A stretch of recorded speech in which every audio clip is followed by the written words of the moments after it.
In today's video, I'm going to teach you how to add a milestone in Monday.com. Milestones are really helpful when you want to highlight key dates inside your projects, like launch days, deadlines, or major handoff points.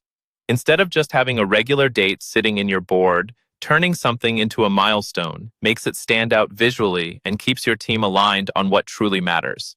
In this tutorial, we're going to focus on the fastest way to add a milestone, which is directly from the main table view in Monday.com. This method is perfect if you already have tasks and dates in your board and just want to turn one of those dates into a milestone.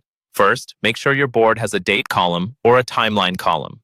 These columns are what Monday.com uses to track time-based information.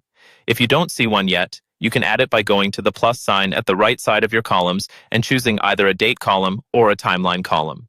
The date column is great for single due dates, while the timeline column is better if your item has a start and end date. Once that's in place, head to the item you want to turn into a milestone. In the main table, click directly into the date or timeline cell for that item. This will open the calendar picker, which is the small pop-up where you normally choose or edit the date. Now, look toward the bottom of that calendar pop-up. You should see an option that says Set as Milestone. Go ahead and click that. As soon as you do, Monday.com will treat that date as a milestone, and you'll usually see it appear differently in views like the Gantt or timeline, making it easy to spot those key moments at a glance. If you don't see the Set as Milestone option in the calendar, there's a quick fix. Close the calendar pop-up, then go up to the three dots at the top of the date or timeline column. This opens the column settings. From there, click on Settings, then choose Customize Timeline column, or the equivalent customization option for your date or timeline column.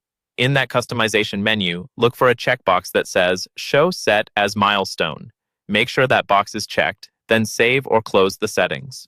Now, when you click back into the date or timeline cell, the Set as Milestone link should appear at the bottom of the calendar. Click it, and your date is now a milestone.